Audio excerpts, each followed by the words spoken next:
In this Thought for the Week, we're going to explore one simple statement. If you don't ask, you've already got your answer. Enjoy.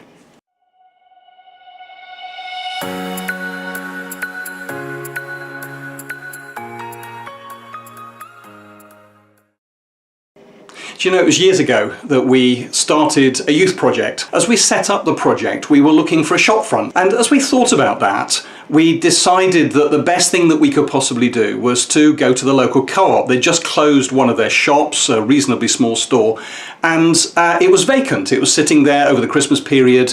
And you know, people said to us, "You're mad. You know, there's no point asking because they're bound to say no." Well, in the event, we did ask, and they said yes. And you know, the lesson that I learnt on that occasion was simply this. If you don't ask, you've already got your answer. And the answer is always no. And so over the course of the years of my ministry, I've discovered again and again and again that sometimes it's better to be a bit cheeky. Sometimes it's better to assume that people are wanting to say yes rather than assuming that they want to say no. It came out very powerfully when I started in the church that I now serve. I phoned up the local CEO of the council and asked if he could give me an hour of his time just to have a conversation about how we might effectively engage with our community. Do you know, part of me didn't expect him to say yes, but in the event he did say yes.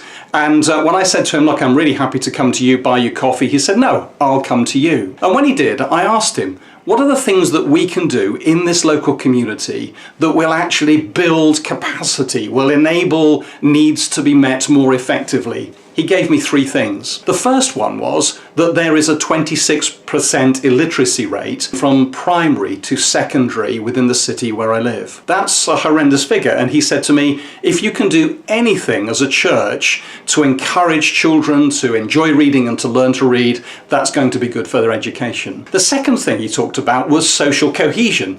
He said, we live in a very diverse area, and anything you can do that will build understanding amongst those from different ethnic groupings is going to bless this community. The third thing he mentioned was elderly isolation. Now, I said to him, I can't promise to deliver on all of those things, but we will certainly see what we can do. And this is what he said. He said, whatever you do, don't pursue the money. Meet the need, and the money will begin to find you.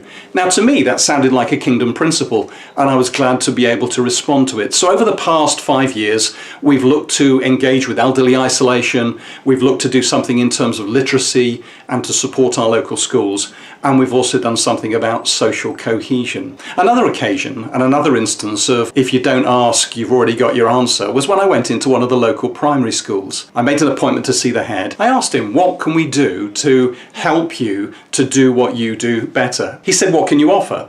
And I said to him, one of the things I'm not offering is assemblies, because I guess that every church that comes in, that's all they want to do. What we want to do is we want to help you in the areas where you have pressing need. Now, he mentioned illiteracy and the need for reading support.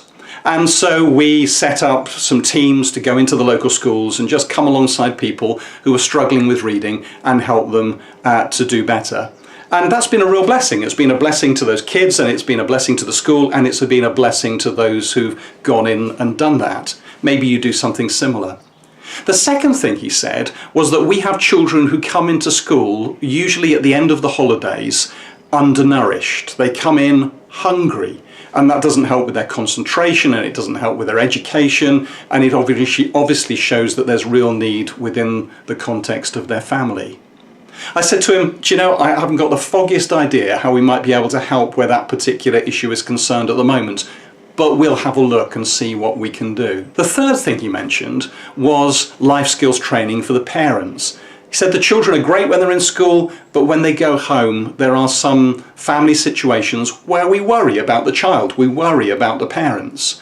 If you could provide parenting courses within the context of the school, we would love for you to do that. And you know, that's precisely what we did. Now, the point of this thought for the week is if we'd never asked, we would never have had a yes.